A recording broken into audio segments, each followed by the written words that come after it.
Hey guys, this is Jess with Sourceful Journey back with another video. Now, for those of you who are not aware, I am one who is truly a numbers person. So let's just go ahead and take a look at some of the details here in this video. I'm really going to focus on some key areas when it comes to the particular groups that benefited the most versus those who benefited the least when it came to these initiatives that were rolled out. So when we're talking about the initiatives like the DEIA as an example. Now, the program is designed to uplift historically marginalized groups. And the data suggests that Black individuals may have benefited less proportionally compared to other racial groups, believe it or not, particularly in measurable outcomes like hiring, promotion, and representation increases. Some of the key points would be like higher education. Believe it or not, the Hispanic population has saw a large spike in growth from 4% to over 20% in college enrollment. Now, as for the Black student representation, it did in fact grow, but not at the same accelerated rate as the Hispanic population. Number two, when we think about the corporate sector, let's talk about that. Now, many reports indicate that Black employees continue to be underrepresented in senior leadership roles, despite the DEIA programs, believe it or not. Now, in comparison, Asian and Hispanic employees have seen more rapid growth in certain sectors. Number three would be like perception of progress. Now, Black workers are more likely to feel that the DEIA efforts are insufficient. I would have to agree with that, to be quite honest. In 2024, 18% of Black workers said their employer paid too little attention to DEIA compared to lower percentages in other racial groups. And that was from the Pew Research, by the way. Now, this suggests perceived and actual benefit hasn't matched expectations.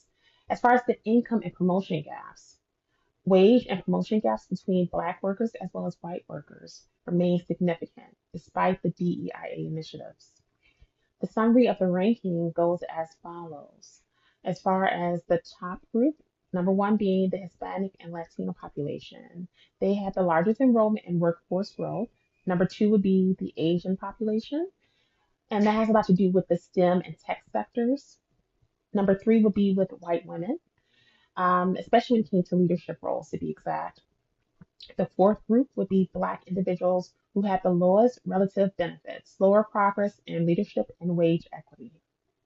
In conclusion, now based on the available data, Black individuals have generally benefited less from DEIA programs compared to Hispanic, Asian, as well as white women, especially in concrete measures like promotions, leadership roles, as well as pay equity as a whole.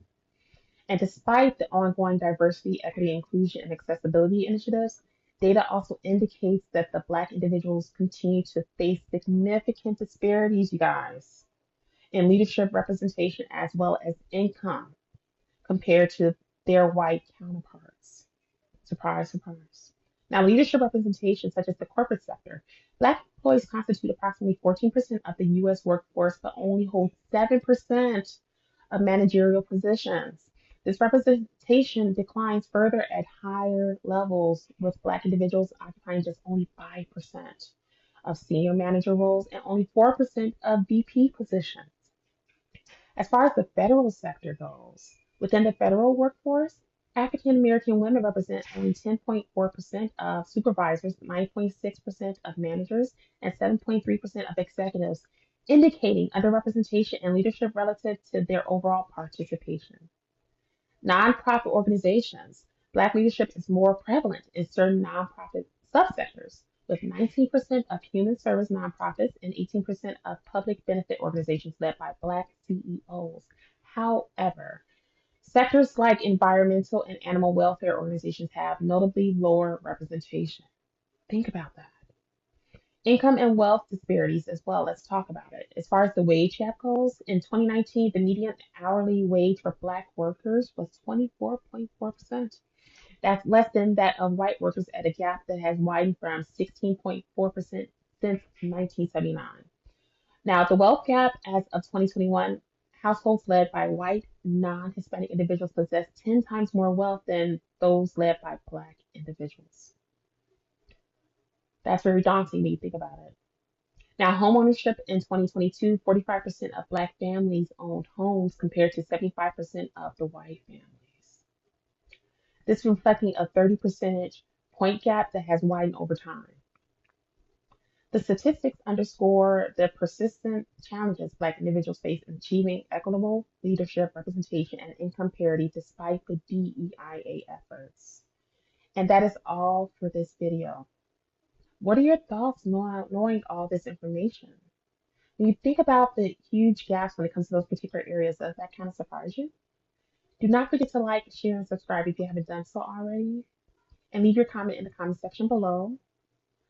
As always, I would definitely want to send you guys off with love and light, and I will see you in the next video. Be blessed, everyone.